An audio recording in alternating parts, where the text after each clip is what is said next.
basically... What the hell is that? I'm sorry.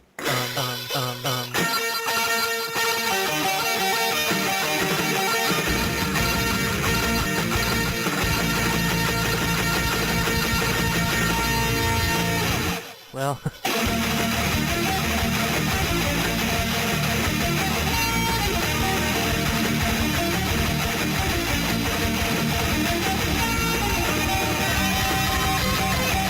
Welcome to the Will and Thunder Show. Will and Thunder Show.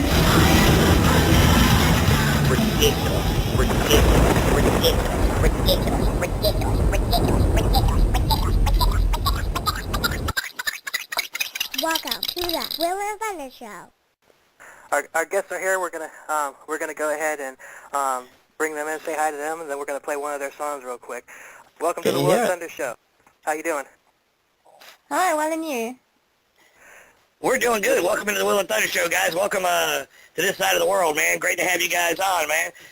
This is Terminatryx, man. You guys got a great thing going right there. Love the sound. You guys been together for quite some time, from what I understand, 12 years or so. Yep, 12 years. Because so you've been putting some work into it, huh? Yeah, no, it's kind of a compulsion that we don't have a choice. We have to do it, so it doesn't feel like work in the end. That's right. And, you know, it's almost like an infectious disease. Once you get it, there's nothing you can do with it but deal with it, right? Yeah. Well, all right, Will, are you ready to play a song?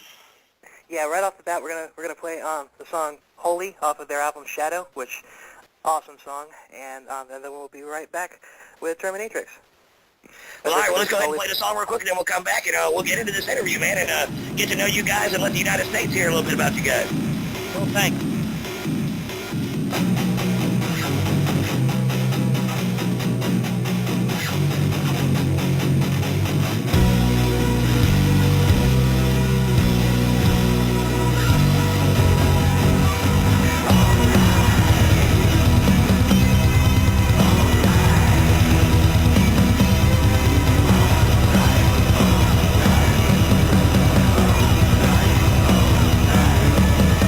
Lay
Alright, welcome back to the Will and Thunder Show. That was Holy by the band Terminatryx from South Africa.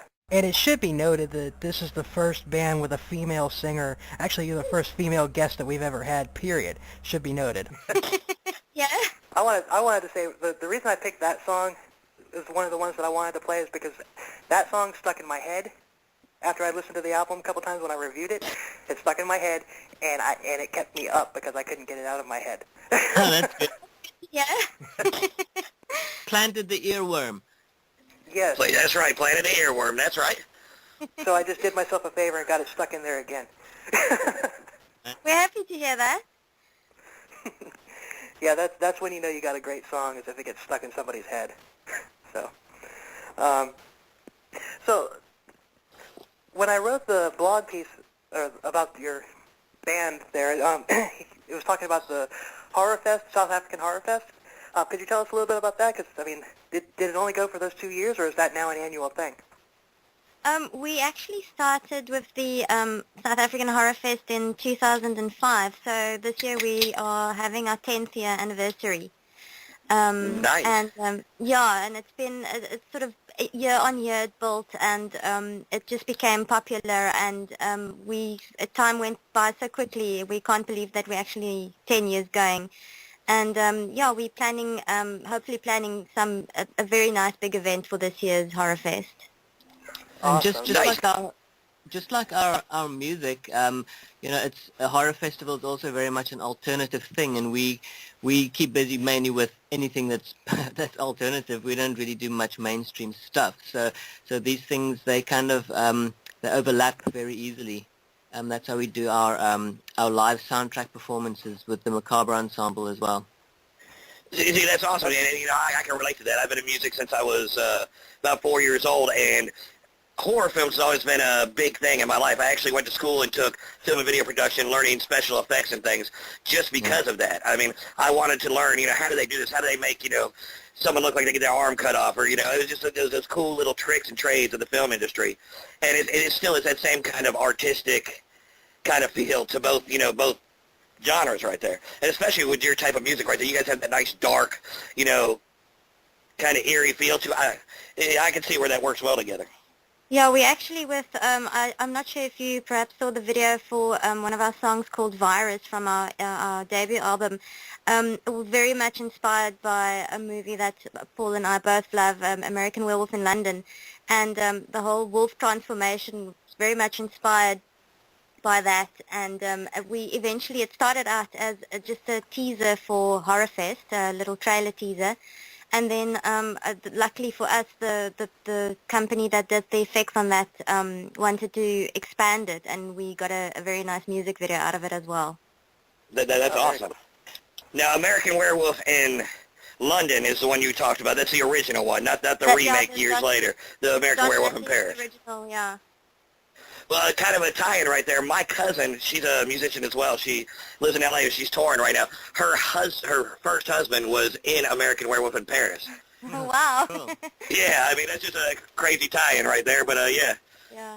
So our music videos, we always try to include or give it an element, a dark element. It's like a paranormal or some kind of a vampires and werewolves. We always try and include something like that.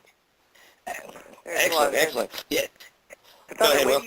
Wait till we play Shadow here in a little bit. I actually listened to that earlier today. Great song. Thank you. The video itself is scary. I mean, that video, I watched it at night, and I turned off the lights and everything, just because I knew how into horror movies you guys were by my research onto you and everything. And you know what? That video actually kind of gave me the willies a lot more than any of the crap horror films that are coming out these days. Yeah, that's a shame today. Scary movies are not scary anymore. Yeah, it's funny. It's funny these days. But we tried with Shadow. We really tried to keep things very simple and sort of strip it down to just the basics. And I think with the way that we shot it and the way that it was edited, aimed to make it like confusing and scary in the same time. Now, when I was doing some research on you guys, because I hadn't heard of you until Will reviewed your album, I saw on YouTube, and forgive me right now because my mind, so I'm getting a little older right now. I'm having a part-timers thing going here. You guys did a cover of an old 80s song. Yeah. It's Obsession. Thank you. Michael Desbarres wrote it originally, and they did a version of it that didn't do very well. But then the No, group, you guys rocked it out, man. When I first heard it, I'm like, I hit play on YouTube. I'm like, okay, and I thought it was an original from you guys. And when it came on, I'm like, wait a minute, this sounds slightly familiar. And you guys started rocking it out. I was like, this is awesome, man. Are you kidding me?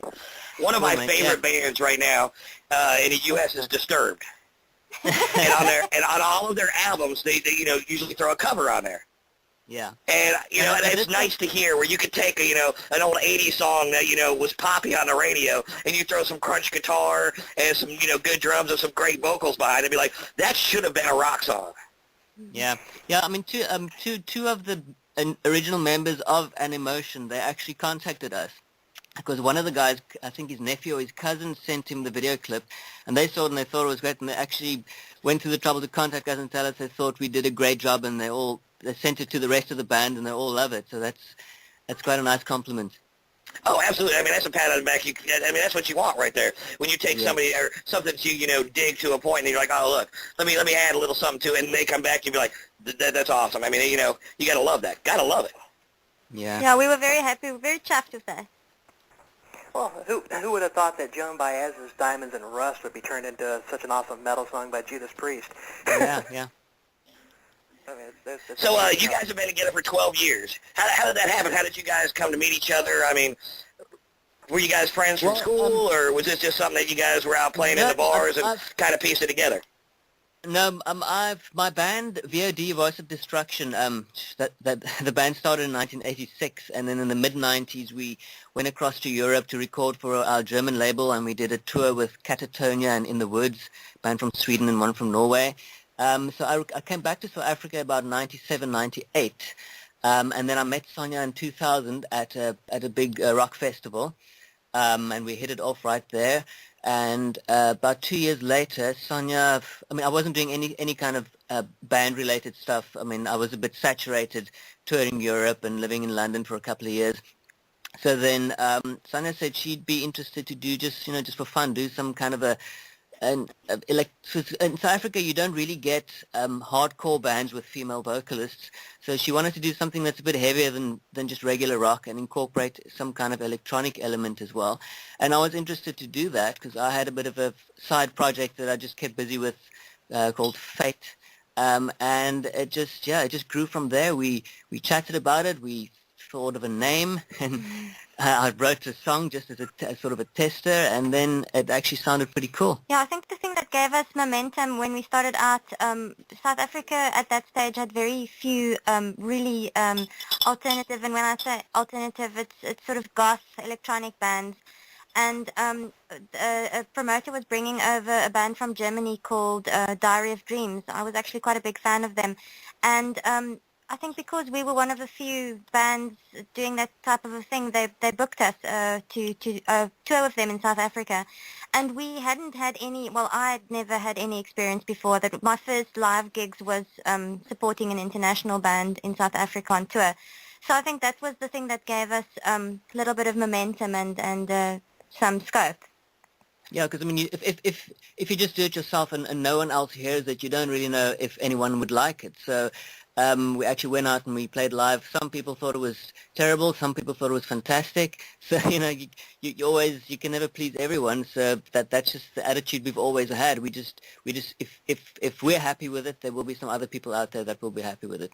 That's what you got to do. I mean, you can't try and please everybody. You look at bands that have gone that route, especially big bands who have had a style and, had their run for 10 years, whatever, and when they try and change up a little bit to try and please the new generation, it always falls, or not always, but majority of the time, it falls flat right there. And then what you do right there is you're not pleasing the new crowd, and you're kind of getting away from, your loyal listeners, and, that's where you get, the term, oh, they sold out. I mean, there's a way to, I guess, change a little bit, in your music, but, I mean, like Metallica did. I mean, it was kind of a totally different vibe of their last two albums versus where they were the rest of their time. Yeah, and it's strange. And when the what was the album that came out that was like really a departure from the previous stuff? It was With the Black Album. the Black Album. And Yes. I remember people were horrified and they'd like shaving their hair off, and it was a whole thing. Until the Load albums came out, and then they shut themselves. Right, and then everybody loved them again, and then they came out with that horrid album. Oh Lord have mercy. Huh? Yeah. St. Duke. Oh, and that right there. Now, and one of my favorite bass players of all times is Trulio from Suicidal Tendencies. Yeah. Yeah. One of my all-time favorite bass players, and now he plays with Metallica, and I can't stand Metallica now. Yeah, we actually they played here. When was it? Last year. End of last year or middle last year, and we went to see them. And I'm also sort of got sort of very much off Metallica, but I must say, going and seeing them live really sort of rekindled it for me, and it was amazing seeing them. And sort of, but they played like a lot of old tracks, which Exactly. was great. So when you catch the old tracks like that, and it brings you back to when they were raw and rough, you know. I mean, that's what you know of as Metallica, but some of the newer stuff, I mean, it just doesn't, I mean, it just doesn't fit. And I understand that you have to keep yourself alive in the music industry, but there's other ways to do it than totally changing your whole Yeah. sound and style. I mean, I got an advanced copy of the concert DVD that just came out. What the hell is the name of it? Through the Never. I reviewed it, and I watched it, and that concert they put on blew me away. I mean, I was just like, well, this is Metallica. Yeah. right, yeah, they were playing like it should have been. But I've heard of the old style. Yeah, well, I heard they put that out in the movie theaters out here in the U.S. I don't know if they did it worldwide or not. Yeah, cinema as well. Okay, and I heard it's unbelievable. The showmanship and just the production value, I heard is unbelievable. So, I mean... Yeah. But so you guys are more alternative style. You guys kind of have like a Nine Inch Nails kind of vibe, but you got your own unique sound by far. And the one cool thing is having a female singer. Yeah, There's nothing cooler. There's nothing cooler well, than a rock chick, dude. There's nothing cooler. I mean, growing up, Calm down there, buddy. oh, stop for a second, buddy. I'm just saying. Growing up, man, seeing, you know, yeah, White Zombie with a female bass player that can rock as hard as I did, I was like, you are so cool, man. You're not listening to hip-hop, or you're not, you know, oh, that's awesome, man. Yeah, Bring out the water hose. in South Africa, Oh, shut up. it's difficult. I think in South Africa, it's difficult if you, especially in the metal scene. And for us, we it's difficult for us. We don't really slot. We're too heavy for the rock scene, and we a little bit too light for the metal scene. But we do tend our live shows tend to be with metal, with the metal scene. And I think the guys sort of not too comfortable with a girl sometimes on stage, and it's a bit strange sometimes. They won't be blatant about it, but you know, there's still some chauvinism happening there, sort of on the sidelines, but never to a face, because I don't think they have the guts to do that. But I mean, South Africa is a strange place. People have people are just weird here. It's, you know, It's all over the world, brother. It's all over the world. It's the same thing here, man. And the thing is, you know what? You know why they can't say anything to her face? Because she's got talent. Behind her back, they're like, oh, it's a girl. And then if they said it to her face, she'd be like, all right, well, hit this note, Cupcake.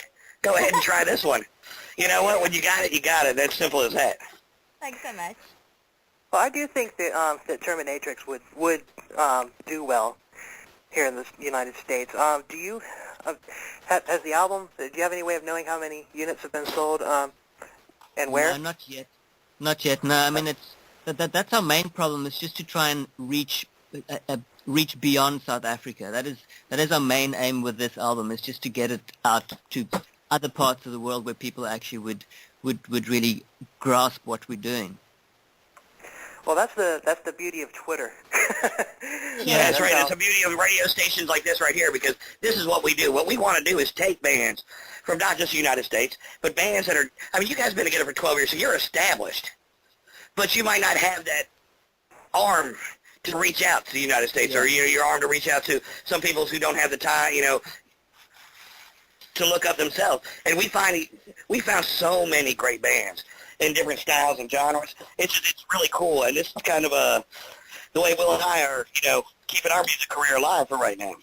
Yeah. We've been playing since we were, I mean, we've been in the game since we were 13, 12, 13 years old, and with families and all that kind of stuff, you guys are still out there doing the deal. But we get to talk to you guys and get you guys out there and show the world that, there's so much out there. Yeah, man, no, we really appreciate it. It's like you said, I mean, just that's the cool thing about Twitter and Facebook and those things. I mean, besides just sometimes it's just a bit too much. People just tweeting their coffee and their lunch and their breakfast. Yeah. But then sometimes you reach guys like you, and then we're on your show and get people to hear what we're doing. That's right. You go to check on Facebook to see what's going on in the world. You're like, I don't care that you're having a bagel right now. You don't have to put that on there. Okay, you're grocery shopping, fine, good, get a loaf of bread, it's no big deal. If there's something, important, or something kind of cool, you're at the World Cup right now, that deserves to be on Facebook. Twitter that. Right. I just wanted to see our goal. Yes, I agree. The cat's eating, we don't need 5,000 pictures of that. And the same aspect where we talk with a lot of musicians about the whole, YouTube and Facebook thing is, look, man, just because you have a guitar and you've had it for 3 weeks and you learn how to play Smoke on the Water, you're not a musician yet. You don't have to put that on YouTube. Yes. Learn a little bit more and then put something on that we can enjoy. I'm not your dad. I don't need to listen to you play the clarinet. I've got my own kids. I can do that. Yeah. No, but I mean that's that's a nice thing. I mean you're free to put anything on there, but then sometimes you have to wade through all the crap to get to good stuff that you might like. Well, it's funny. We had, I have a 4-year-old daughter who can navigate YouTube like a champ. But it's really funny how you'll see, stuff like I think the most viewed show that we have on or podcasted on YouTube was with Wardrum from Greece, and that has like close to 300 views on it. Yeah, that was a really good interview with a phenomenal band, but and it's only got like 300 views on it. Meanwhile, my daughter will look at something, some knucklehead opening those surprise eggs and showing you what toy is inside, and it's got well over 2 million views. Like, okay, what am I doing wrong here? What are we doing wrong here? You got some cat that looks surprised and he gets, 5 million views, and we're actually talking some real business and music, and and and then it just shows how the mind's gone in this day and age. Yeah, I think it would make sense to do a music video with a cat in, because I think that's probably the most viewed thing on YouTube today. Well, you know what? All you got to do is, get with the cast to do that surprise thing. Make sure it's a black cat. That way you have your dark side in there, and you're ready to go. I got it. I just had an epiphany. There's a stray cat that wanders around here, and occasionally, I'll throw it some food, and it'll try and catch it. So what I'm going to do each week, whenever we do one of these, when I make these YouTube videos of these shows, I'm going to make a little video clip of that cat jumping after something and stick it in with the audio from the show, and then maybe there you go. We'll have a winner right there. You'll get views. grab them with a cat opener, and there you go. Cat and Terminatrix. That's right. That's enough. Oh, I got a question. I got a question for you. You guys have seen the movie This Is Spinal Tap, right? Yes. Yeah. One guess that we had never seen it. It was like, what are you talking about? Which is the end-all be-all of comedy, music, or movies out there. You gotta love it. You have to see it. We do a little segment here that we like to call the Spinal Tap moments, and kind of ask the guys from the bands, what are your moments? What are the times that you guys have been there and everything's just gone to shit? Like on stage or whatever. So I whacked Sonja in the mouth once with the stock of my bass guitar by accident. Yeah, and I think the last show we did, when I stepped off the stage, I realized that my fly was undone. Oh, wait a minute, hold on. You slapped Hold on one second here. We with the, got a little intro here real quick that he's going to throw in here about Spinal Tap, and then we'll get a couple more moments. But I have a story to tell you about Mr. Will right there. About the same with the fly down, but a little bit grander than that. These go to 11. You can't print that. Spinal Tap, second. What's wrong with being sexy? He died. He died in a bizarre gardening accident. Thousands of people spontaneously combust each year. Hello, Cleveland! Hello, Cleveland! All right, before we go on, Will, turn it up to 11, please. Oh, it's there. It reminds me of the scene in the movie where they dance around the miniature Stonehenge. Yeah. Now, Well, actually, speaking of another, hold on, real quick, a little tie in there as well. This week was, 2 days ago was the first day of summer around the world. They That's had a right. big thing at Stonehenge, where, they had a bunch of people come out Druids. there and, doing festivals and druid festivals. Yeah. And actually they said that this year was, one of the best years they had there, and there was only very, very few arrests, and there was no violence, and I Wow. love hearing stories like that versus Yeah. hearing the stories like what's going on in were any of the monuments trodden upon? So, Anyway, well, I just wanted to throw that out there because that's a good light note that, we could throw some people in a, certain area in the world and everybody can get along, and there was no violence and no rioting or anything, and we need a little bit more of that, around this Yes, world, we right? do, definitely, for sure. now, now you whacked her in the face with the headstock of your bass. Now, I noticed in the pictures that I found online, you're using Steinbergers, which don't have headstock. Did that have anything to do with you switching to Steinbergers? No. I've always had it. I actually have 3 of those, and I've got a five string, a fretless, and then the 4-string. But probably only use the fretless once. It's because we're from the 80s, and I don't like big, bulky bass guitars, and I kind of use the bass guitar more like a guitar than I can't work out bass lines. I play the bass guitar kind of more like a guitar. The guitar riffs with it with distortion and that kind of thing. So I think it's probably a good thing I didn't have the headstock on and just sort of whacked it with the back of the neck. Yeah, I would have had to have some Dental surgery. Right. Now, I understand the bulkiness of a bass because one of my favorite basses I ever had was a PV Foundation back in the day. It was just a, mild, just small little guitar, but had one of the greatest sounds I've ever played out of. And then at one point I was playing a 6-string Washburn, and it was like playing an oak tree. No, for sure. The neck was so wide. It was so heavy that if you let go of the neck, it would drop like a pendulum. Wow. It was horrible.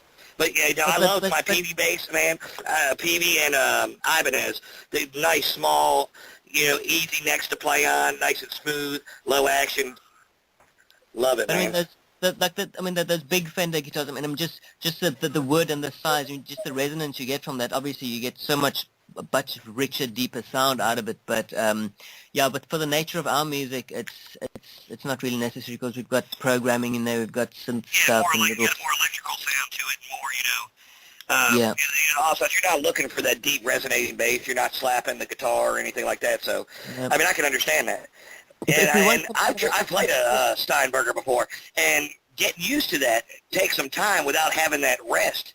At the top right there, you're so used. I was used to, you can feel your thumb at the headstock when you're playing on, the open E, whatever, and you're coming up. It's kind of weird because there's so little guitar there. Yeah. Also, I play with a pick. I don't play with my fingers, so it's also very much more guitar-like for me. Right. But if we need any kind of serious boomy bass thing, we just put some programming in there that will fill it up, or just turn it to 11. That's the thing with our music. We can do whatever we like. We don't have to stick to a specific kind of a strictly drums and guitars kind of a thing. We can, if we want to, we can. If we don't, we don't. Now I have a question. Now I understand you can do that post production. You can add this and add that. How does that work out when you're playing out? Well, when we're playing live. Yeah, we have a synced track we play from the laptop, from the MacBook, and it's so all the little bits and pieces, otherwise we'll need an orchestra and a choir and 5 guys playing synths on stage besides 3 guitars and 2 bass guitars and see that's good. No matter what kind of music you're playing, I hate to buy an album and you go, listen to it and you fall in love with it, and then when you go see them live, they don't have the effects that they use in the studio. Yeah. When they're putting it together, and when you see them, it seems so dry and empty, and it's like, wait a minute, well, where's this part? Where's that? Exactly. I had a second guitar, line to it on the album, and it's just empty during a solo or what so have you. That's kind of disappointing, but it's awesome that you guys, have integrated that into the music as well. Yeah, Yeah, it makes life difficult because you have to. It's lots of more technical things to worry about. But we would never do it without it because I mean that is sort of the character and the personality of the music. And you have to be spot on because if you're playing with a track right there, there's no okay, well we're gonna start in 3 seconds because the drummer clicked off wrong or whatever, because that track's gonna start when it starts, and you have to be with it and be able to catch up, be good enough to catch up with it, or to be dead on with it. I mean that's a lot more work and a lot more concentration on each song. It's like a military precision, and we also have a visual track where venues where the venue can accommodate us, and people are always astonished at how we able to sync everything up. But it's a nice little production. We believe in not just getting on a stage and playing, but actually doing like a little bit of a production. Yeah, and our drummer people.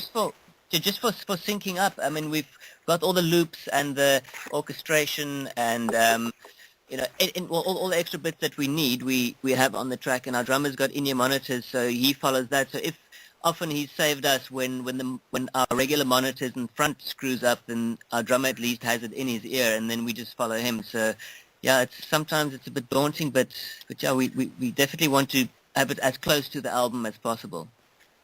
I really didn't think of it. I'm sorry, go ahead, Will. Some people frown on, they'll come out and say, if you have to have a laptop on stage, then I don't like it. Well, the way I look at it is I want, like you were saying before, I want it to sound like it sounded on the album. Queen, even Queen, when they go to play Bohemian Rhapsody live, that whole operatic break, the music, the guitars, the bass, the piano, and all of the voices in there, that's all a track.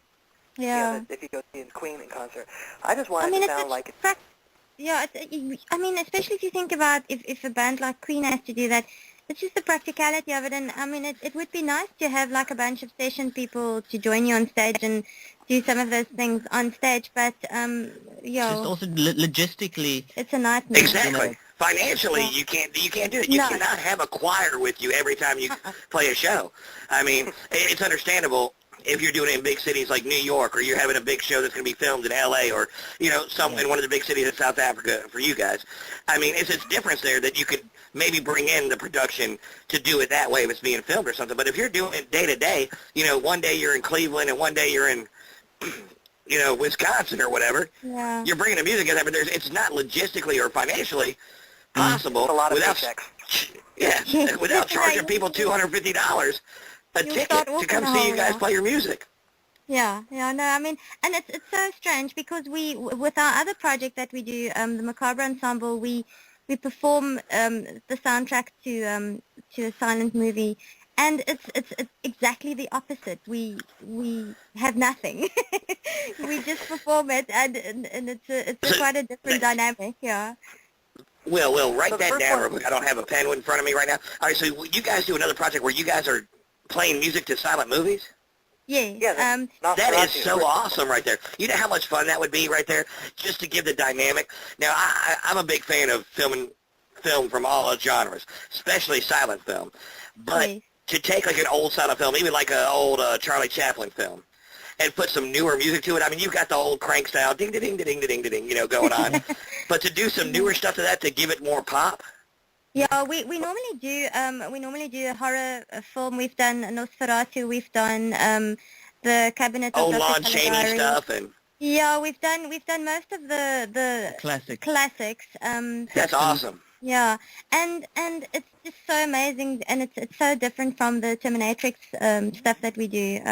Actually, the song Shadow and Metropolis, those grew from our Macabre Ensemble performances, and we did the movie Fritz Lang's Metropolis, and that was the intro to the movie, and we just thought it just sounds too much like a Terminatrix song that we'll just expand it and use it as the introductory instrumental.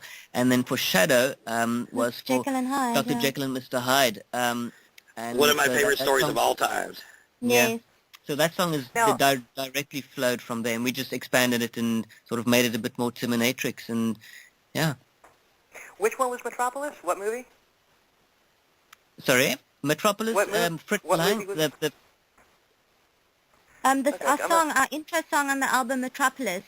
I know. Yeah, that we performed that to the Metropolis, the movie, the old 24. 1924 movie. Fritz Yeah. Lang, German director, I think a German director. Yeah. So that's why we actually kept the name Metropolis as well. Speaking of Queen, I think for Radio Gaga they used footage from Metropolis for the music video of Radio Gaga. Oh, okay. If you remember I'm gonna that. have to look into that and listen to it with the your guys' Metropolis, because that, I mean, that I didn't know what to expect from you guys. When I first listened to it, and I even mentioned this in the review that I wrote, like that your version, your Metropolis. That's like one of the most intense intros I've ever heard, and I don't know if you're familiar with Queensryche, but it's up there with Anarchy X as one of the best intros ever. Okay. Yeah, we wanted when we performed a soundtrack for the movie Metropolis, we really wanted something very powerful, so that's why we composed that number. And when we performed it live, I even did a piece of just sort of German spoken word over it, and it just made it even more powerful.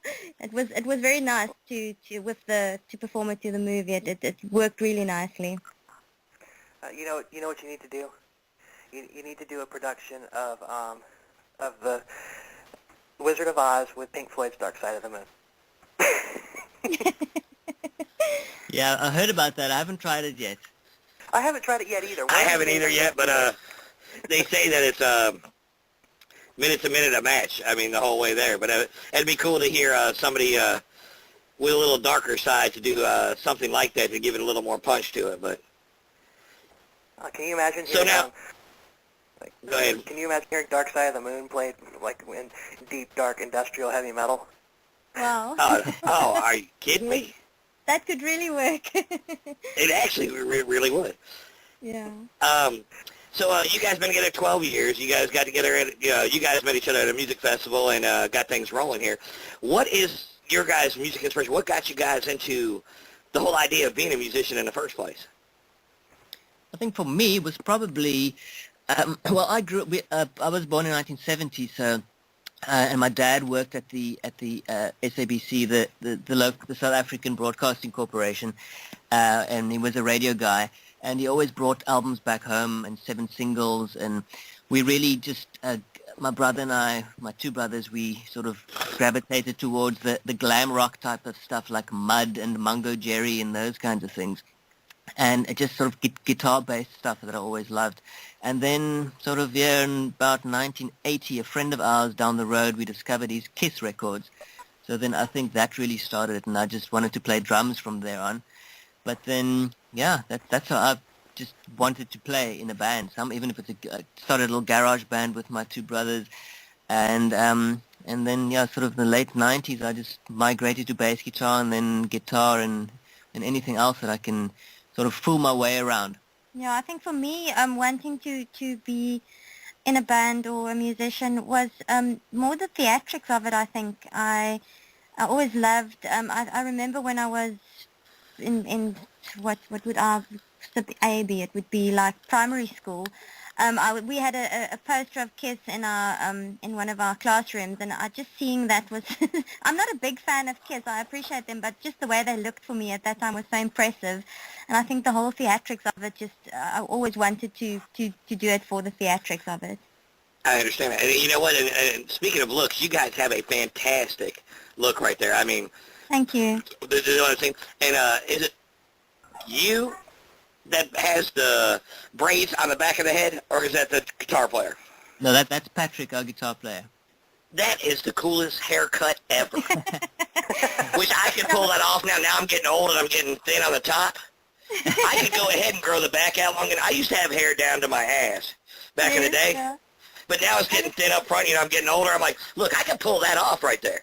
And you know what? When we were in a band, Will and I, back in the day, I used to glue foam horns to my head for our shows. I'm like, look, man, with the horns and that patch of dreads in the back, that's right up my alley right there. Yeah, and our guitarist isn't in trouble if we do a live show and he's not shaving his head, because he's done that once, and I was so furious with him because it looks funny with the stubble and the. We can't have a beanie hat on the Terminatryx show. And it just takes away from, I like us on stage. I like how we look.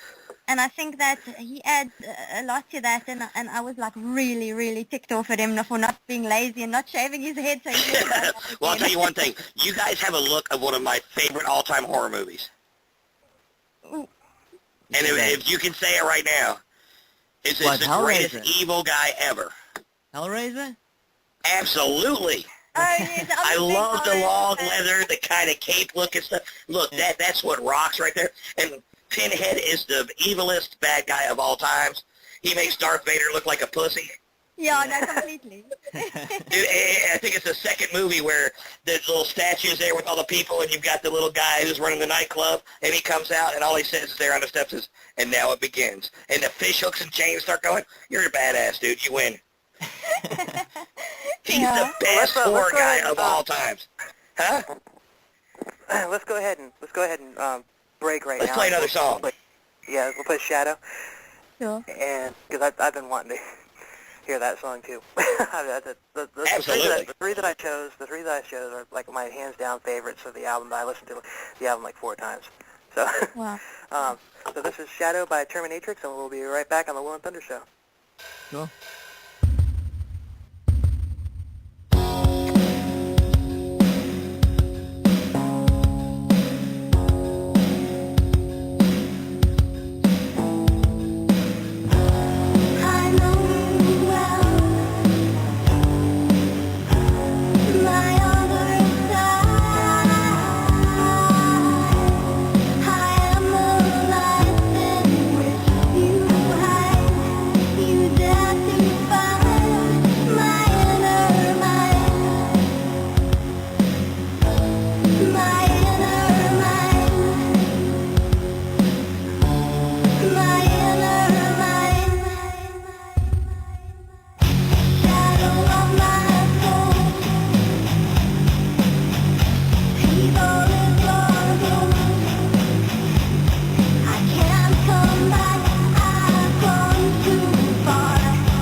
How will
Thunder Show.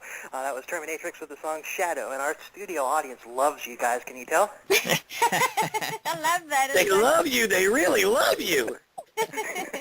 I'll tell you what, man. And that's an awesome. I love the vibe of that song right there. I mean, you can feel that kind of rolling kind of sound, you know, in the chorus right there. And it is very eerie kind of. It's an awesome song, man. You guys definitely killing it right there. I'll tell you what. If I was ever out in the woods late at night and all of a sudden, you know, that song popped into my head, I think I'd probably start running as fast as I could. Well, the funny thing is, though, you get like 3 steps and trip and fall, and the bad guy gets you. This is the thing. That's how. I mean, so we were talking about horror films earlier. I mean, that's so horrible these days. I mean, they have all these movies coming out, and especially from our country, America, they're supposed to be the scariest movie you've ever seen. Like the one about the ghost and the kids in the house and the family living. At the end, it shows the girl throwing the guy at the camera. Really, that's it? Yeah. That was supposed to be. Man, come on now. That's not scary. I must say, I quite enjoyed Insidious, and I'm looking forward to the. Is there going to be a second one? No, there's been a second There's been okay. We probably haven't. I don't believe I have seen that one yet. No, but if you guys. I'm not sure. No, I liked the first one. The first Insidious was very good. Yeah, was that the sci-fi kind of horror one? No, it was. No, that's where the kid gets sort of the kid's in a coma and the dad. Oh yeah. See, now I want to see that one. I have not seen that one yet. The last movie that really gave me kind of the creeps was The Exorcism of Emily Rose. That one was pretty good. Yeah, that was quite creepy. But the Exorcism movies has always had like a very it's a different kind of scared. Yeah, I know. I mean, but the ones with the ghost in the house. What was the name of that franchise with the house that's possessed? Paranormal Activity. That's just paranormal crap, man. If you want to watch that movie, you don't even have to go pay a movie for it. They have it on TV all the time, and it's the same thing. I thought I heard something. Give me the device right here. Yeah, this room's a little bit colder. Yeah, because it's got 3 fans instead of 2 fans from the other room. Yeah, and I got quite like motion illness in the last one. The third, was it the third or the fourth one? Went to watch it's a 5th or 7th or whatever it is now. And we watched it in the cinema, and it just I couldn't actually. I had to stop looking because I was getting seasick. Oh yeah, it's like the Blair Witch Project, you know, when that started, that whole camcorder, you know, that's how we're doing the video. Look, all you're doing right there is trying to save a couple bucks, and you're filming a whole movie for Hollywood that you're expecting to get millions of dollars out with a $25 camera from Radio Shack. That's not cool. I'm paying you $15 to watch this movie with the popcorn and everything, and you're using a $15 camera? Come on now. That's a bunch of crap. And it's not scary. You can have a guy jump in the camera and scare me one time. Yeah. I'm in a backyard, kind of houses that were better than this. But I mean, no, it's they have these. I mean, you know, it was a time every. I guess it's cycles of types of movies. Like they had all these Japanese movies with wet kids walking around with their heads down and with the ring and you know what so have you. And then it's the Saw type movies. They just, and then now it's the Paranormal Activity type movies. So you know they have these waves of themes that just get milked to death. So I don't know what the next one will be. Now the Saw movies were okay. I mean they were more slasher than they were horror. But the one movie that I really liked was the Hostel movie. Oh no, I couldn't. It's that, and we were in Europe when we saw that for the first time, and I was really freaked out. You're like, should I go to sleep right now? Listen, man, isn't there a Holiday Inn or something around here? I mean, there's got to be a hotel. I'll pay for the room. This is okay. I don't want to stay here right now because I know they got a back door. They're going to drag me somewhere and cut off a finger or something. Listen, I wasn't going to go near a hostel at that stage. Those are the kind of movies I like where they're not so much like, oh, there's a scary guy coming to get me. No, there's a bunch of people who want to fuck me up for no reason. That's scary. Because that's more real, you know? Yeah, I don't know. I didn't like... Go ahead. No, I agree with you. The first Saw movie for me was intelligent and clever, but the entire franchise, I just got so over it so quickly. Me too. The first one was great. Pardon me, Bill. Hold on one thing. Go ahead, man. With Saw, it was just like, the first one was really good and creative and all that stuff, but then the second one, he dies, and we're supposed to believe that he's got like 6 years worth of orchestration planned. that Right. people are going to have to do. Like, yeah, right. Come on. and I have some oceanfront property in the middle of the Sahara Desert too. Yeah, but What I liked about the first one was him actually getting up at the end, and he's just been laying there the whole time. But that was kind of a creepy vibe. You see a guy cut his own foot off, and then he's like, okay, yeah. Yeah. That's cool, but, so unrealistic in the same aspect. How are you going to lay there for that long without, breathing, making a noise? Look, I can't sit quiet for 10 minutes when I'm trying to get in the house when my wife's asleep. I'm like, how am I going to lay there for 20 minutes, or 2 hours or whatever it is, and not cough one time? Yeah, no, he was quite determined.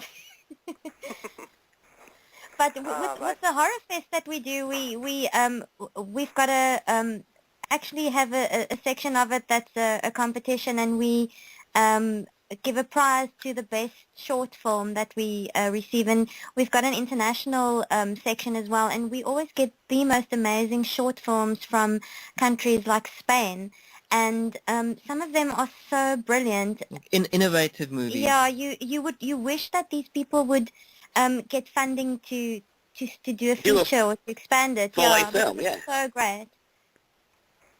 See, that's awesome, and that's where it really comes from. Will and I have talked a million times about musicians, and we talk to some musicians. You listen to so much music, and you think that you've heard the best guitar player you've ever heard, and there's going to be a 13-year-old that's in a barn somewhere in the middle of Bosnia or something that got a guitar when he was 12, and that's all he's had to do, and it just come out of nowhere. Strings on it or something. And yeah, exactly. And it's the same thing. You got these students who lived this their whole life, and they've watched every aspect of the film industry, and like, okay, well, the horror film industry has gotten so soft. Let's show them what you can really do right here, and just the thought that they have behind them, and it's nice to have that right there. And that's what I love about the independent music festivals. You can go all over the world to we got a little beer fest right here. We're gonna have 10 bands playing. You're gonna find some of the best bands you've ever seen that have never been heard in the whole world. Yeah, and you normally find that with that it's such a departure from what you find in the mainstream and what everyone sort of the bandwagon stuff, and that's what I like about anything sort of independent, is because you're not bound by any people telling you or taking away your creative license. You can really go to town, and I think that's sort of the independent short films. The short films really capture that. Well, that kind of sums up your music right there. I mean, you've done the same thing music-wise. You've taken the time to make it your own, be independent, as you said. There wasn't there wasn't any of that going on. One band from Germany kind of gave you guys a little kickstart right there because they were down there. Yeah. And now look at you guys 12 years later doing the same thing. And you still don't want to be mainstream. You want to be the one-off. Check us out. We're not going to sit here. We'd love to be on the radio and love to make money. Don't get me wrong here, but it's the point of the matter is we want to do something that you've never heard before. We want to be that difference, and that's awesome right there. We won't be happy with ourselves if we're just replicating what someone else is doing. Currently as well, just in the metal scene, you have everyone must try and tune down as low as possible with 8 to 9 string guitars and just be the heaviest and most brutal. Which there are other bands who can do that. So we choose not to. We just rather want to create cool songs that people can latch onto and enjoy, and still not have it sound like a piss willy song. It still has, it's heavy enough, but not just for the sake of being heavy. It has more have real vocals aspect to it.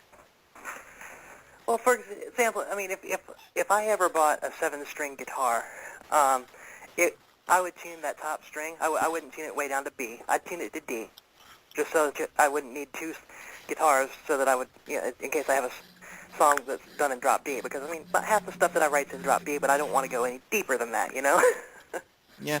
Our first album was in E. Well, everything was tuned in E, and the Shadow album is in D. But when we wrote the title track Shadow, that's still in E, and it actually sounds a bit heavier than some of the other songs that are tuned in D. So it just depends how you approach it as well. Exactly, and you know what? If 6 strings is not enough, and 7 strings definitely not enough, you don't need to be playing. You actually don't know what you're doing right there, because it's just getting out of hand right there. How low do you want? If you want to get that low, give your lead guitar player a bass guitar. That's and then have your bass guitar play a harp or Live. something. When we I play live, how much further do you need to go down? I mean, you can No, make for as sure. much dark and deep and beautiful sounds with a 6-string as you can make with a 7-string. yeah, It all Yeah, I mean- depends on how, what you're playing, the melodicity of it. yeah. My bass guitar, when we play live, we split the line so that we have a constant clean bass sound, and then the other one goes through my distortion effects. So that's kind of like the deep guitar. So we don't Right. need an 8-string guitar because we've got that with the bass guitar. Back in the day, I used to play with a flange pedal on my bass guitar. Yeah. Just to give it that, little wow, wow, you could slow it down real fast. That would give it a nice, deep, mellow sound to it. It wasn't as poppy sounding, Yeah. And, Yeah. I mean, there's so many things you can do. But, I mean, seriously, I mean, Right, I've seen a guy on but- YouTube with a 16-string bass guitar.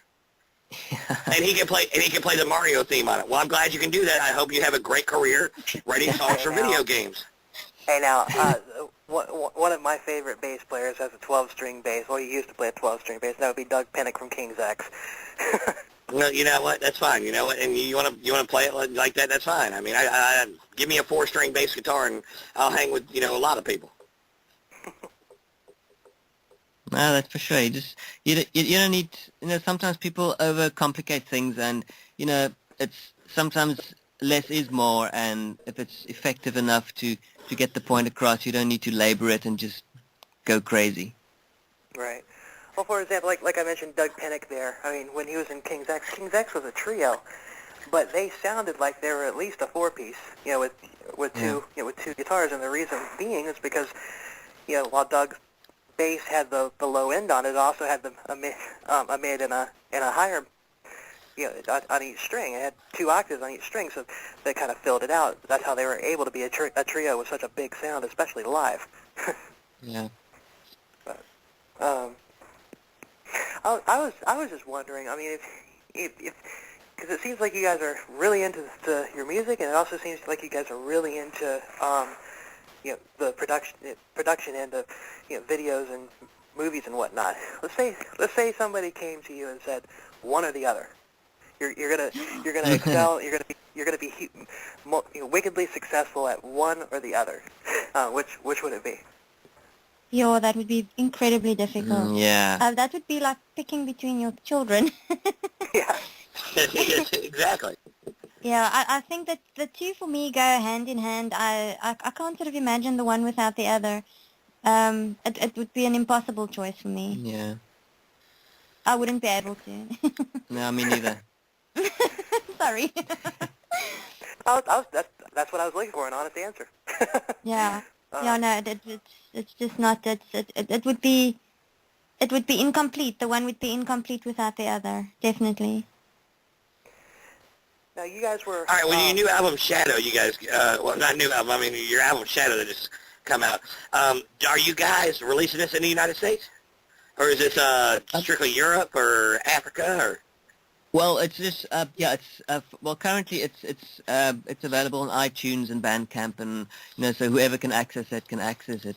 But we don't have distribution as such in Europe or the United States. Just currently in South Africa. So that's another thing that we'd like to explore and try and just expand. Well, now, you guys have a website. Yeah. Can you buy it straight from the website so you guys get the money and Amazon doesn't, or, Yeah, I mean the percentage via via Amazon or CD Baby and iTunes, they do get their percentage, but then we have pressed copies, so people can buy physical CDs as well, which they can get straight from us or via Bandcamp, and there's a couple of South African online shops that also stock it. Because we always want to push, the best way for you guys to make your money versus somebody else getting the money, because you guys put the work into it. You guys were in the studio, and so we want to try and get it the best way where you guys can make a little money off things and get things going. Yeah. Do you guys have any tour? You guys have any tour aspirations, or? I'm sure you guys play in South Africa quite a bit, but you moving to Europe to do any tours, or to the United States? Any aspirations there? Man, with the exchange rate for us to go anywhere it's just crazy. It's about the rand to the pound sterling is about 20 times. It's times 10 to the dollar, so and 15 to the euro, I think, at this stage. it's crazy. Yeah, so you really need a fortune. The last time we played overseas was when we were invited to play at the Popcom Festival in Berlin. We were one of four South African bands that got invited to play, and it was really amazing, and it's something that we would love to do. It's just financially, and especially being independent, you've got absolutely no funding from nowhere, and you don't have anything backing you. So I mean, I understand that. Yeah, and we also work day jobs. So I mean, I know it doesn't sound glamorous at all, but you Look, Will and I both work day jobs too, man. I'm a bartender. Exactly. So, and there's nothing, I always say, like, people sometimes ashamed to admit that they work a day job, and it's nonsense, because your day job is what makes it possible for you to try and explore other avenues. And so, but it complicates things, because, sitting with band members that all have jobs and that need to be able to get away from work. And so we've actually, what we try and do, we try and make our music videos the best that we can. We put a lot of money into it, and we really try and get the production value of it to be the best we can do, because we just feel that it's got longevity, and you can send it everywhere over the world. And I just feel that for me at this stage, it's a better investment to try and reach people via your music video. But I mean, if we ever do get the opportunity, we would certainly grab it if someone was prepared to bring us out there, even if it's just like part of the cost. It doesn't even have to be the whole thing. We would certainly do it. Yeah. Well, I'll tell you what you guys have done now, productive-wise, in the production aspect of your music, your videos and everything is so well done that you're already ahead of the game right there. Because there's a lot of bands that try and do the same thing that have not done that. That do a half-ass version of their videos and everything. To even the irony, get out of small states here in the United States. But you guys have actually put enough work into it there that it will happen for you guys. I'm almost guaranteed. But I mean, I guess it's almost like an art project for us. And the irony is that it's actually part time. It's not a full time thing. So I mean, we sometimes wonder what it would sound like if we had 24 hours a day to spend and actually have a budget to work with, instead of just our own savings and just doing it whenever we can. Exactly. And you know what? And I understand that. Will and I both, we have families and we have jobs, and we do this on a kind of, not a secondhand aspect, but, on top of everything that we have right here. Exactly. And, But it just shows and sometimes, it gets complicated. Yeah. Oh, absolutely. Yeah. And for me, if you're so dedicated to, like you guys are doing, to on top of everything else that you have to do, it just shows passion. Absolutely. For that, so they appreciate that. Lost you there for a second. I'm with Thunder there. I think that that it's just a matter of the right person seeing your video, and somebody from the United States or England or Germany or whatever is going to be like, okay, we need to have these guys on a festival tour or something like that. But yeah, we ever interview Rob Zombie, I'll tell him about Terminatryx. Please do. We love him. But the last song that we have from you guys is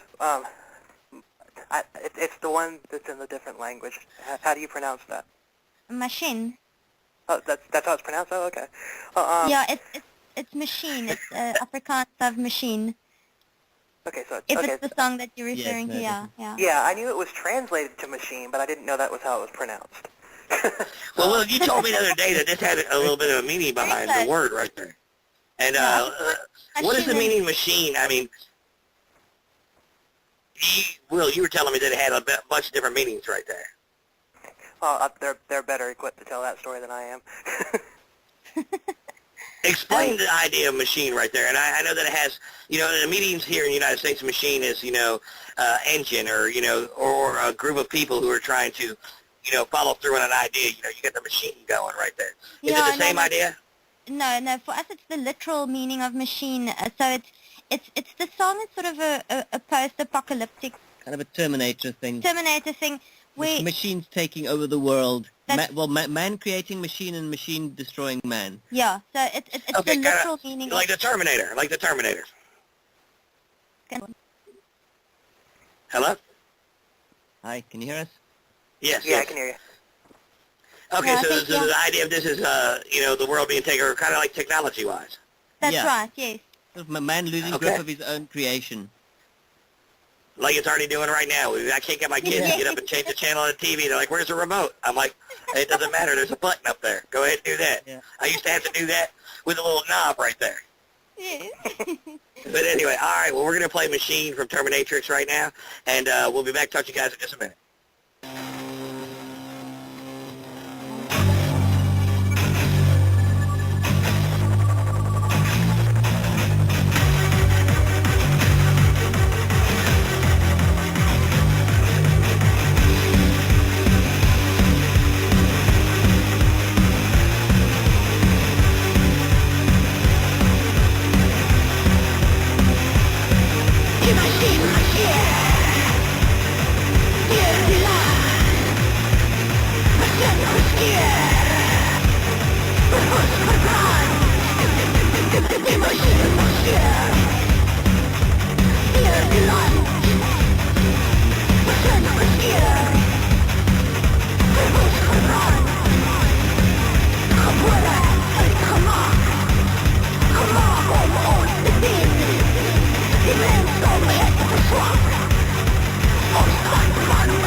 Hi, that was Machine by Terminatrix on the Will and Thunder Show. Welcome back. Yeah, that I love was... Welcome back. And America, that's a little taste of South Africa for you. Put that in your pipe and smoke it. Yay. Yeah, not That's what right, people man. would expect. Well, Man, that's this awesome, song- man. That song is the one that I was referring to in my blog, but I said that there was some Geddy Lee influence there in the voice, the Yes, chorus, yes. I guess. Yeah, yeah. It It's just two little kind of singy bits. Yeah. didn't really sound like him, but it just kind of reminded me of him. Yeah. No, that's Just the very style cool. of it right there. Hearing that because often we hear people that they hear something in there that sometimes it's a band that we've actually never heard of, or then something for us to go check out and see. Well, I mean, I will tell you right now, I mean, you guys have a great sound right there, and you guys are original right there. You guys have your own sound there. Yeah, I think for me, it's many times everyone, sometimes the question that I get is like, who would you compare yourself to? And I'm not saying I'm special or anything, but I can't think of anyone that I could compare my vocal style with. She's not trying to sound like anyone else either. Right, I mean, you definitely don't have the sounds. I mean, there's bands that are similar musically, or not even musically, I mean, that have female singers, and what the people are going to do, they're going to throw it out there because you are a female singer. Yeah. Yeah. I mean, you don't have those sounds. I mean, Will, we were talking earlier, and you talked about what's the name of the band that's got the female singer? Oh my Evanescence. goodness, Evanescence. But you guys don't sound anything like Evanescence, Yeah. and your voice doesn't. I mean, you might have a little draws to your voice at the end of phrases that might give a little, coincidence to it. But no, I mean, you don't sound like her. No, that's not my vocal style. Although I really appreciate she's got an incredible voice. She's a beautiful vocalist. It's just not my style at all. I would have to. It would be very forced for me, and I don't know even if I would be capable of that. And also with music that is metal orientated, people always they either expect it to be sort of gothic metal like Nightwish, or one of those kind of Within Temptation type bands, or they want it to be the other end of the spectrum, extreme like Arch Enemy, or like total death metal, a woman doing total death metal vocals. And Sonja's sort of in the middle there somewhere. She doesn't do one or the other. Right. Well, which is a great thing for you guys right there, because it gives you your notch right there. That's your pocket. And I mean, the talent's definitely there. The vocal ability is unbelievable right there. You got great pipes right there. I mean, you could sing anything that you wanted to, and you've chosen the style that you want to sing right there. And I mean, I can hear the kind of where the deepness and where you're pulling it to that. Look, I want to make this sound a little on the dark side, and you have that. I don't know, where you look at somebody and you can look in their eyes. That's how your voice sounds to me. I mean, when you see and you read somebody, that's how your voice sounds to me. Yes, well, that's a very nice, what do you call it? Compliment? Compliment. I guess we're going to go ahead and wind it down here. Anything else you guys want to add? I mean, I particularly, I'm interested in these video productions that you've done to the old films and stuff like Nosferatu. Are they online anywhere? No, well, we released Nosferatu on DVD. They're not online. We want to do that. We actually want to release we've done 8 movies so far. Oh, wow. So we would like to release all of them, but that's also not as easy nowadays. But I think we definitely want to get Nosferatu online sometime soon. But we'll definitely let you know when that happens. It's you can go ahead and you can buy Nosferatu. It's already been released, right? Oh, yeah. Yeah. It's but right. well, the version that we've done with our new soundtrack is currently it's just on DVD, but we're planning on getting it in a digital version as well. Yeah, but you can buy the DVD. You can buy the DVD online. Yeah. Yeah. That's what I'm looking for right there. Yes, It's the original Nosferatu. Yeah. With your soundtrack. Yeah. That's right. It's definitely something I would love to have in my collection. Cool. Me too. I mean, there a while back. I mean, if you look on my YouTube page where all the podcasts of the shows are, there's a couple other things on there that I've done. One of them, I did this little thing. It's called The First Fairy Tale, and I just put in little. I told this story and I added some sound effects and stuff. And I mean, nothing on the scale of what you guys have done. But I'm actually thinking about for the next thing that I do like that is to do a dramatic reading of The Telltale Heart, because my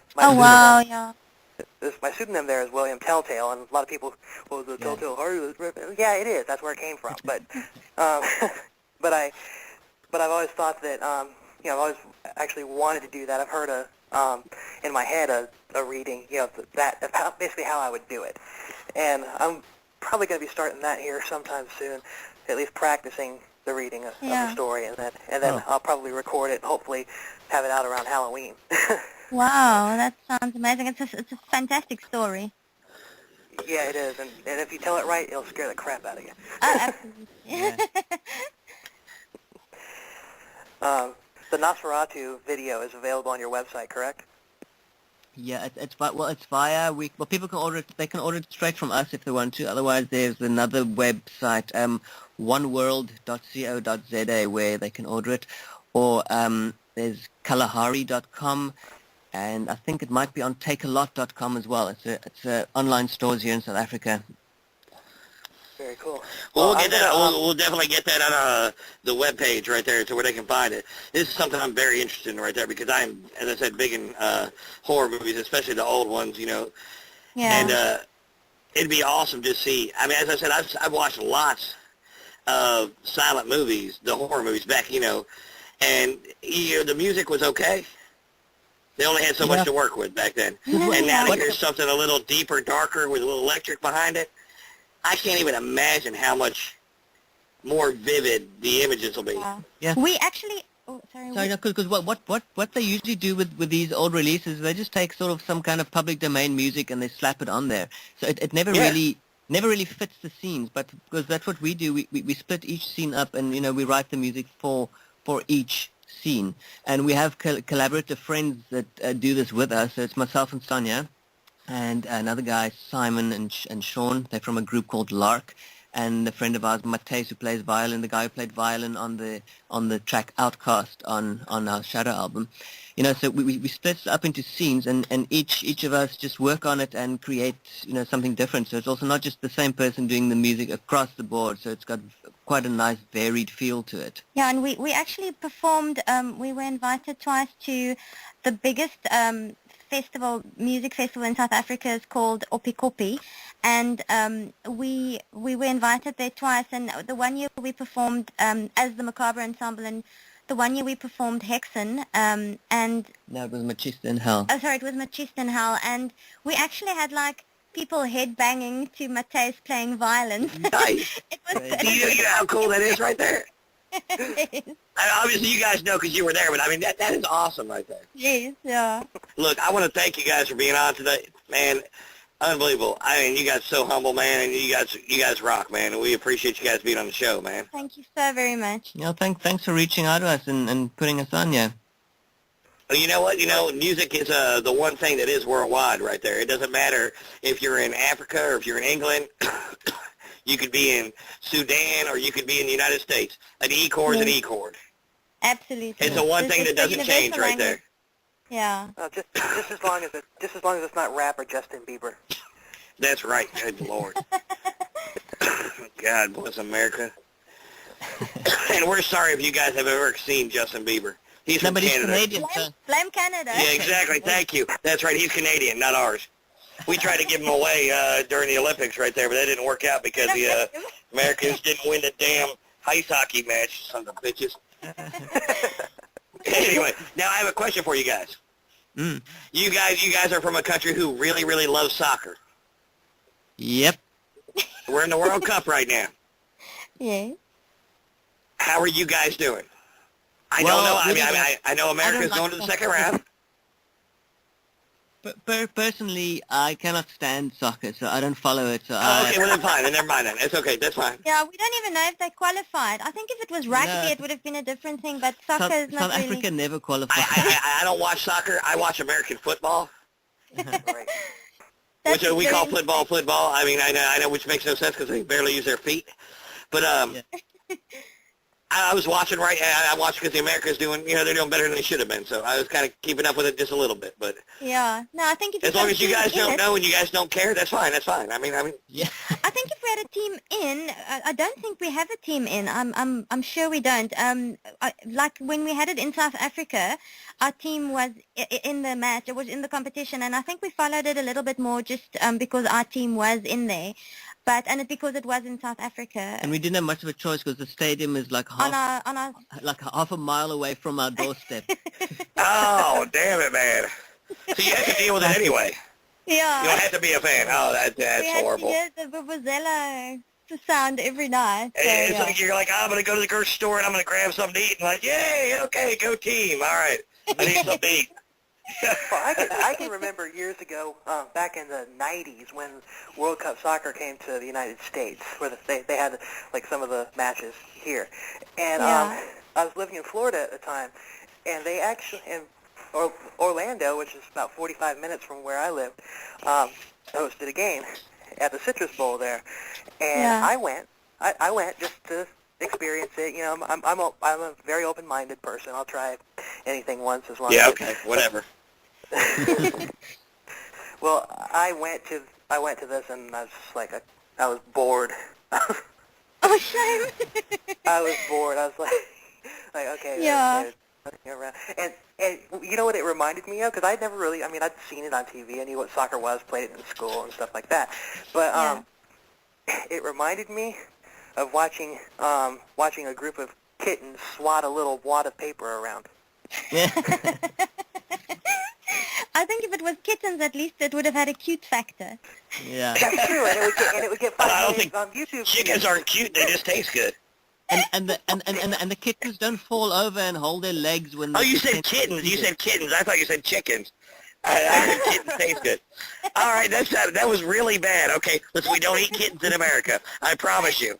That's Korea. Anyway. Oh my God. I I'm thought not you going to said edit chicken. that out either, Thunder. That is so funny right there. Look, you don't need to. Right there. You see me right here be like, yeah, I'm eating some fried kitten today right now. That's so good. I barely eat chicken, so I definitely wouldn't eat kitten.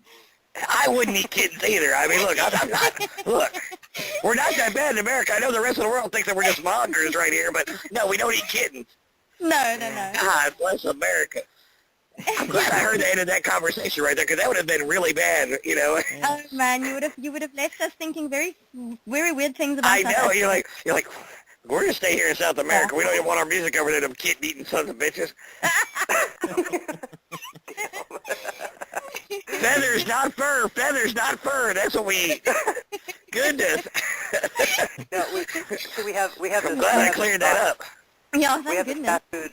We have this fast food chicken restaurant here. It's called Chick-fil-A, and I don't know if it's down there or not, but they had put these billboards up along the interstates, and it has these like cows. They're actually painting the sign that says "Eat more chicken." They try to save themselves. Leave McDonald's alone. But anyway, listen, guys, it's been a pleasure having you guys on the show. Thanks to Thunder here, people are gonna Photoshop that, and instead of chicken, it's gonna say kittens. Eat more kittens right there. That's awesome. Oh man, look, I feel horrible right now. Anyway, as I was saying, guys, thanks for coming on the show, man. We appreciate you guys taking your time out, man. From halfway around the world, we have from South Africa, Terminatryx, man. You guys rock, man. Love that you guys have your own influence and style kicking. The music is awesome. You guys definitely have the talent right there. Thanks so much. Thanks a lot, eh? It's been a good time, guys. And you know what? Tell all your friends, tell all your musician friends to check out our show right here, because what we're going to do is get people like you guys known all around the world right here. We're going to take over the world. Thanks, man. Thank you. You guys have a good one. Cheers.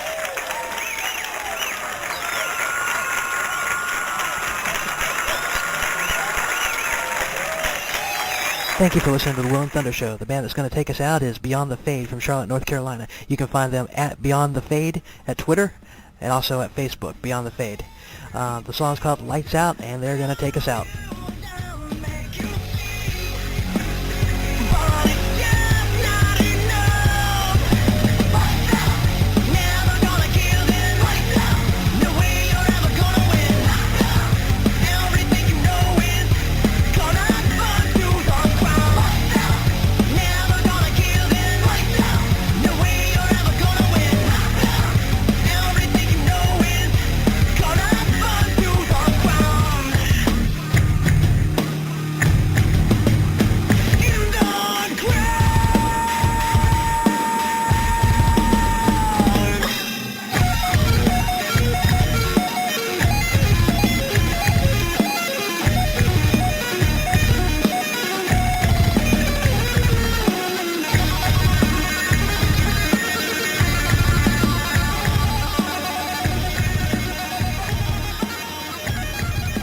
Thank you for listening to the Will and Thunder Show. We'll be back next week, same time, 10 p.m. Eastern till midnight, with another awesome guest for you. Later.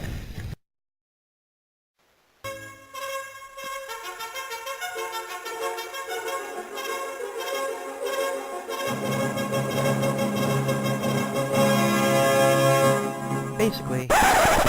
What the hell is that? I'm sorry.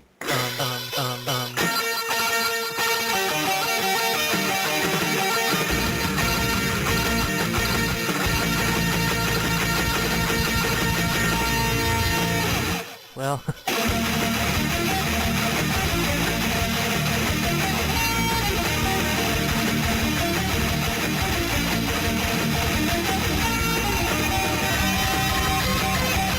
Welcome to the Will and Thunder Show. Will and Thunder Show. Ridiculous, ridiculous, ridiculous, ridiculous, ridiculous, ridiculous, ridiculous. Welcome to the Will and Thunder Show. Our guests are here. We're gonna go ahead and bring them in, say hi to them, and then we're gonna play one of their songs real quick. Welcome to the Will and Thunder Show. How you doing? Hi, well, and you? We're doing good. Welcome to the Will and Thunder Show, guys. Welcome to this side of the world, man. Great to have you guys on, man. This is Terminatryx, man. You guys got a great thing going right there. Love the sound. You guys been together for quite some time, from what I understand, 12 years or so. Yep, 12 years. because So very quick. you've been putting some work into it, huh? Yeah, no, it's kind of a compulsion that we don't have a choice. We have to do it, so it doesn't feel like work in the end. That's right. You know, it's almost like an infectious disease. Once you get it, there's nothing you can do with it but deal with it, right? Yeah. Well, all right, Will, are you ready to play a song? Yeah, right off the bat, we're gonna play the song "Holy" off of their album Shadow, which awesome song, and then we'll be right back with Terminatrix. Well, all right, well, let's go ahead and play the song real quick, and then we'll come back, and we'll get into this interview, man, and get to know you guys and let the United States hear a little bit about you guys. Cool, thanks.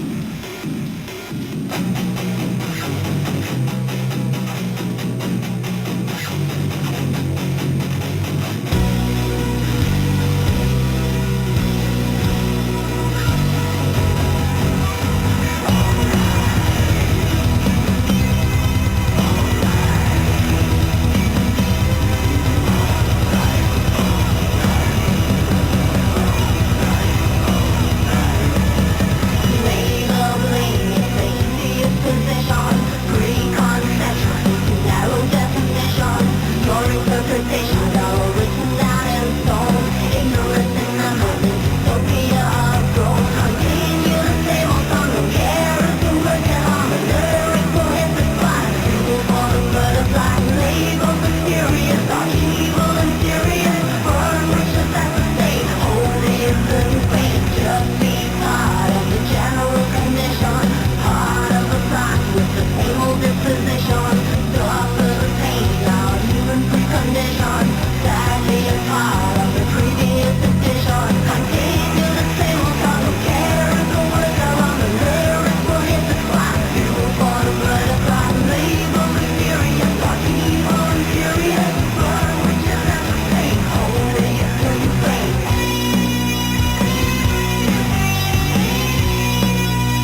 All right, welcome back to the Will and Thunder Show. That was Holy by the band Terminatryx from South Africa. And it should be noted that this is the first band with a female singer. Actually, you're the first female guest that we've ever had, period. Should be noted. Yeah. I wanted to say the reason I picked that song is one of the ones that I wanted to play is because that song stuck in my head after I listened to the album a couple times when I reviewed it. It stuck in my head, and it kept me up because I couldn't get it out of my head. Oh, that's good. Yeah. Planted the earworm. Yes. That's right, Planet the Earworm, that's right. So I just did myself a favor and got it stuck in there again. We're happy to hear that. Yeah, that's when you know you got a great song, is if it gets stuck in somebody's head. So when I wrote the blog piece about your band there, it was talking about the Horror Fest, South African Horror Fest. Could you tell us a little bit about that? Because, I mean, did it only go for those 2 years, or is that now an annual thing? We actually started with the South African Horror Fest in 2005, so this year we are having our 10th year anniversary. Nice. And yeah, and it's sort of year on year it built, and it just became popular, and time went by so quickly. We can't believe that we're actually 10 years going. And yeah, we're planning, hopefully planning a very nice big event for this year's Horror Fest. Awesome. And just like our music, you know, it's a horror festival is also very much an alternative thing, and we keep busy mainly with anything that's that's alternative. We don't really do much mainstream stuff. So these things, they kind of they overlap very easily. That's how we do our live soundtrack performances with the Macabre Ensemble as well. See, that's awesome, and you know, I can relate to that. I've been in music since I was about 4 years old, and horror films has always been a big thing in my life. I actually went to school and took film and video production, learning special effects and things just because of that. I mean, I wanted to learn, you know, how do they do this? How do they make, you know, someone look like they get their arm cut off, or, you know, it was just those cool little tricks and trades of the film industry. And it still is that same kind of artistic kind of feel to both, you know, both genres right there. And especially with your type of music right there. You guys have that nice dark, you know, kind of eerie feel to it. I can see where that works well together. Yeah, we actually with, I'm not sure if you perhaps saw the video for one of our songs called Virus from our debut album. Very much inspired by a movie that Paul and I both love, American Werewolf in London. And the whole wolf transformation was very much inspired by that. And it started out as just a teaser for Horror Fest, a little trailer teaser. And then, luckily for us, the company that did the effects on that wanted to expand it, and we got a very nice music video out of it as well. That's awesome. Now, American Werewolf in London is the one you talked